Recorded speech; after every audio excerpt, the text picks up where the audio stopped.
The sun was setting over the RV park, casting a warm golden glow across the rows of recreational vehicles. I remember how the light filtered through the trees, creating dancing shadows on the gravel pathways that connected the different camping spots. It was that magical hour when the day's activities were winding down, and a peaceful quiet began to settle over the community of travelers. Most people were inside their RVs preparing dinner, and the occasional laughter or clanking of dishes would drift through open windows.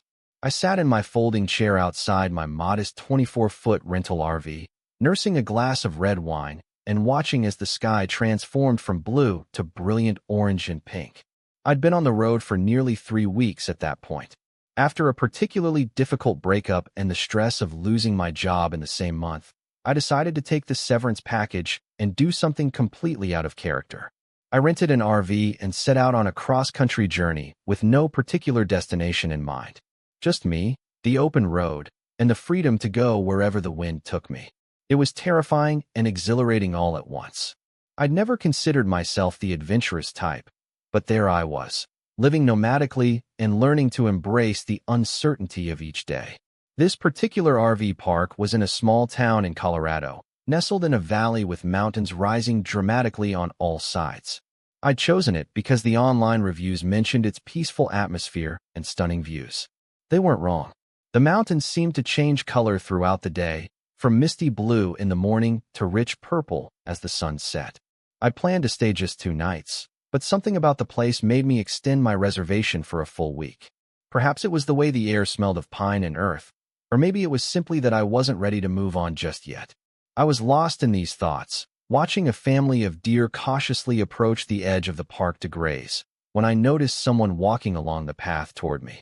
Even from a distance, there was something captivating about the way they moved, confident but unhurried, as if perfectly comfortable in their own skin. As they drew closer, I could see it was a man about my age, maybe mid-30s, with tousled dark hair that looked like it had been styled by the wind rather than any deliberate effort. He wore faded jeans and a simple Henley shirt pushed up at the sleeves, revealing tanned forearms. There was something immediately approachable about him. Perhaps it was the easy smile that seemed to permanently reside at the corners of his mouth. He nodded a greeting as he passed, and I returned the gesture with a small wave. I expected him to continue on his way, but instead, he paused and gestured toward the deer at the edge of the property. "They come every evening around this time," he said, his voice carrying a slight accent I couldn't quite place. "I've been here 3 days, and it's like clockwork. I just noticed them today," I admitted. "I've been here 4 days already, but I guess I wasn't paying attention." He smiled, and I noticed the way the fading sunlight caught in his eyes, bringing out flecks of gold in the brown. Sometimes the best things are right in front of us, but we're too busy looking elsewhere to notice. There was something disarming about the way he said it, philosophical without being pretentious. I found myself smiling back. "I'm Alex, by the way," he said, extending his hand. "Jamie," I replied, taking it. His hand was warm and calloused, the hand of someone who worked with them regularly. "Mind if I join you for a moment?" he asked, gesturing to the empty chair beside mine. "I've been cooped up in my RV all day on work calls, and I could use some actual human interaction." I nodded, and he settled into the chair with a contented sigh. "What brings you to this little corner of paradise?" he asked, stretching his legs out in front of him. I gave him the abbreviated version of my story, the breakup, the job loss, the impulsive decision to hit the road. As I spoke, I realized it was the first time I'd told anyone the full truth. With the few other travelers I'd met along the way, I'd crafted a more adventurous narrative, painting myself as someone who had boldly chosen this lifestyle rather than stumbled into it through circumstance. Alex listened attentively, nodding at times and asking thoughtful questions. When I finished, he didn't offer platitudes or unwanted advice, which I appreciated. "So what about you?" I asked, genuinely curious. "Are you a full-time RVer or just on vacation?" "Something in between," he replied. "I work remotely as a software developer, so I decided to take advantage of that freedom about 6 months ago. I still have a small apartment in Seattle, but I've been living in my RV more often than not lately." "That sounds ideal," I said. "The best of both worlds." "It has its challenges," he admitted. "The internet can be spotty, and sometimes I miss having a full-size shower. But then I wake up to views like this," He gestured toward the mountains now silhouetted against the darkening sky, and it's hard to complain. Our conversation flowed easily from there. We discovered we shared a love for obscure indie films and had both recently read the same novel. He told me about growing up in a small coastal town in Oregon, and I shared stories from my childhood in suburban Chicago. As darkness fell completely, he helped me start a small fire in the pit provided by the RV park, and our conversation continued by firelight. There was an undeniable chemistry between us, evident in the way our eyes would linger when we looked at each other or how our hands would occasionally brush as we reached for drinks or adjusted the fire. I found myself noticing small details about him. The way he ran his hand through his hair when thinking, the deep laugh that seemed to come from his entire body, the thoughtful pauses he took before answering a question. As the evening progressed and the temperature dropped, I found myself wishing we could continue our conversation somewhere warmer than beside the fire pit. Almost as if reading my thoughts, Alex glanced toward his RV, a considerably larger and newer model than my rental. "Would you like to see my setup?" he asked. "I've got a pretty impressive little mobile office that I'm rather proud of." I hesitated for just a moment, considering the invitation. I'd been cautious about entering strangers' spaces during my travels, but after hours of conversation, Alex hardly felt like a stranger anymore. "I'd love to," I replied, standing and brushing off my jeans. His RV was indeed impressive, a 32-foot model with sleek modern finishes. As he showed me around, I couldn't help but compare it to my basic rental. Where mine had utilitarian furnishings and a cramped layout, his featured comfortable-looking seating, warm lighting, and clever storage solutions that made the space feel much larger than it was. "And here's where the magic happens," he said with a grin, gesturing to a compact but well-organized workspace with dual monitors mounted to the wall. "During the day, this is Command Central. But the best feature is actually this whole section." He pointed to the side of the RV where the wall extended outward. "The slide out." I nodded, familiar with the feature from my research before renting my own RV. "Exactly," he said. "When it's extended, it adds about 3 feet of living space. Makes all the difference between feeling cramped and feeling comfortable." He paused, then added with a mischievous smile, "Want to test the slide out with me? I just had it serviced last week, and I haven't fully extended it since arriving here." There was something in the way he said it, a playful undertone that suggested the invitation might be about more than just RV features. The slight raise of his eyebrow, the hint of a smile playing at the corners of his mouth. I felt a flutter of anticipation in my stomach. "I'd love to see how it works," I replied, matching his tone. Alex pressed a button on a control panel, and with a gentle mechanical hum, the side of the RV began to extend outward. As it moved, he stepped closer to me, our shoulders almost touching as we watched the process. "Pretty smooth, right?" he said, his voice lower now, closer to my ear. "Very impressive," I agreed, turning slightly to face him. We were standing close enough that I could smell his cologne, something woodsy and subtle that suited him perfectly. The slide-out completed its extension with a soft click, and the RV suddenly felt more spacious.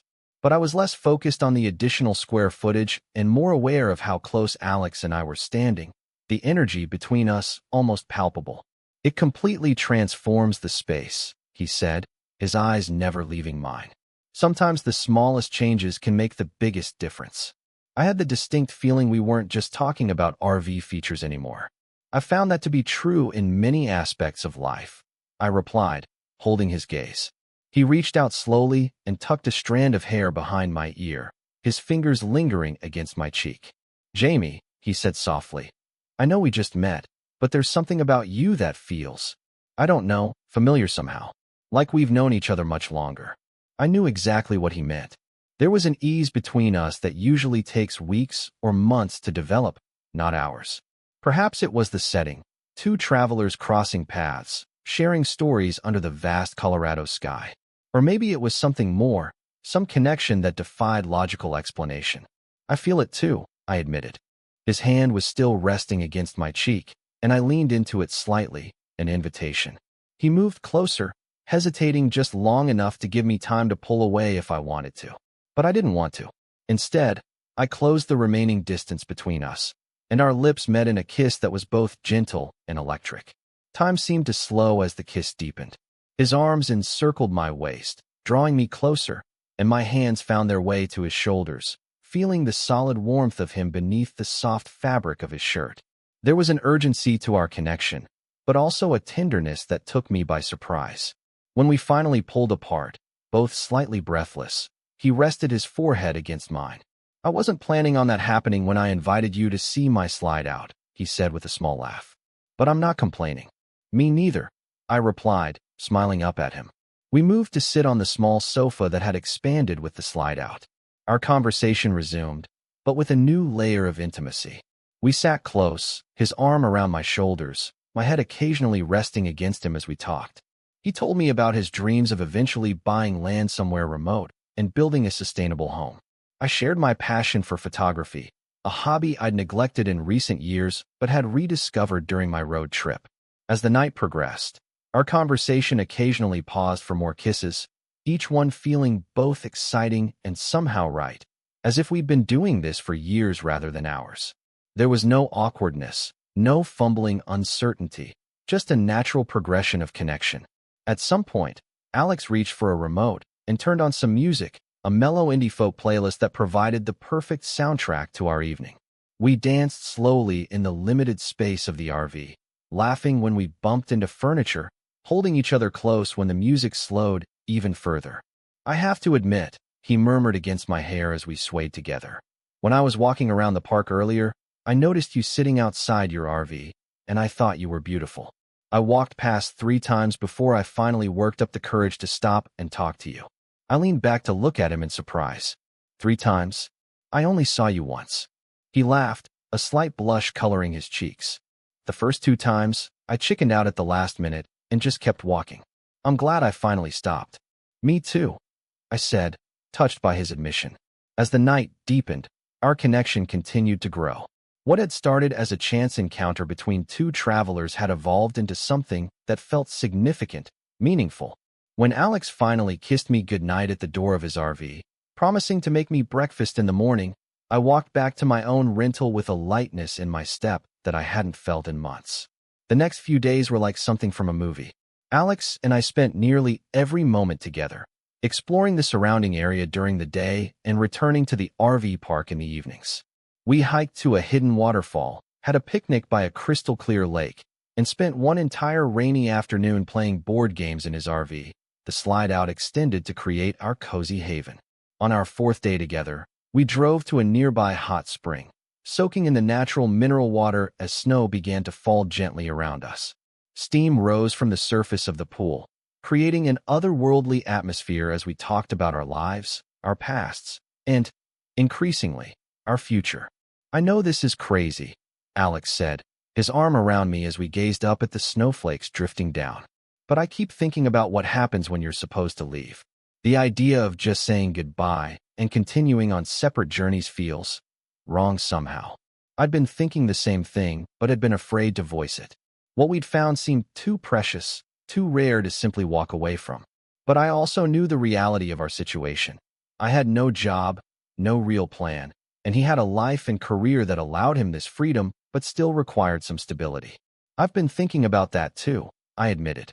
"I don't have anywhere specific I need to be. My rental is up in 2 weeks, but after that..." I left the thought unfinished, uncertain how to proceed. Alex turned to face me fully, water droplets clinging to his eyelashes as he looked at me intently. "Come with me," he said simply. "Not forever, not if you don't want to, but for a while. We could travel together, see where this goes.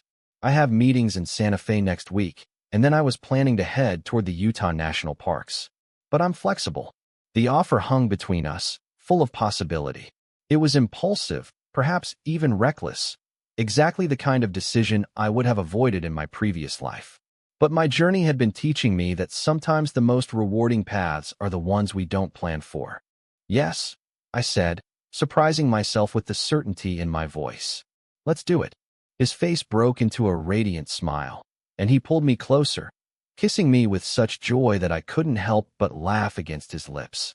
Snow continued to fall around us, but I felt only warmth. The logistics weren't simple. I had to return my rental RV, and we needed to figure out how to consolidate my belongings into his space. But these were happy problems to solve, challenges we tackled together with excitement rather than stress. On our last night at the Colorado RV park, we sat outside under the stars, reminiscing about that first evening when he'd asked me to test the slide out with him. "You know," I said, leaning against his shoulder, "when you first used that line, I wasn't entirely sure if it was an innocent invitation to see your RV features or something more suggestive." He laughed, the sound echoing in the quiet night. "To be completely honest, it was a bit of both. I definitely wanted to show you the RV, but I also wanted an excuse to spend more time with you." "Well, it worked," I said, smiling up at him. "And now here we are." "Here we are," he agreed, his arm tightening around me, about to embark on the next chapter. As we sat there, planning our route to Santa Fe and beyond, I marveled at how quickly life can change. One moment, I was sitting alone outside my rented RV, nursing wounds from my past and uncertain about my future. The next, I was beginning an adventure with someone who had been a stranger just days before, but now felt essential to my story. The RV park had quieted down for the night, most travelers already asleep in preparation for early departures. But Alex and I remained awake, reluctant to end this final night in the place where our story had begun. When we finally returned to his RV, our RV now, in a sense, he extended the slide out one more time, creating the space that had become symbolic of the expansion in my life since meeting him. As we lay together later, whispering plans and dreams in the darkness, I thought about how a simple question, an invitation to test the slide out, had led to this profound shift in my journey. Life, like an RV with its expandable walls, contained possibilities I hadn't imagined until they were revealed, extending outward to create new space for joy and connection. In the morning, we would pack up and head south, two travelers now sharing one path. I didn't know exactly where the road would lead us, but for the first time in a long while, I was eager to find out. The uncertainty that had once filled me with anxiety now felt like freedom, the freedom to discover not just new places, but new dimensions of myself alongside someone who saw and appreciated all that I was. As I drifted toward sleep in Alex's arms, I smiled at the thought of all the slide-outs we would test together, all the spaces we would create and explore. The journey ahead was unwritten, but it was ours to shape, 1 mile at a time.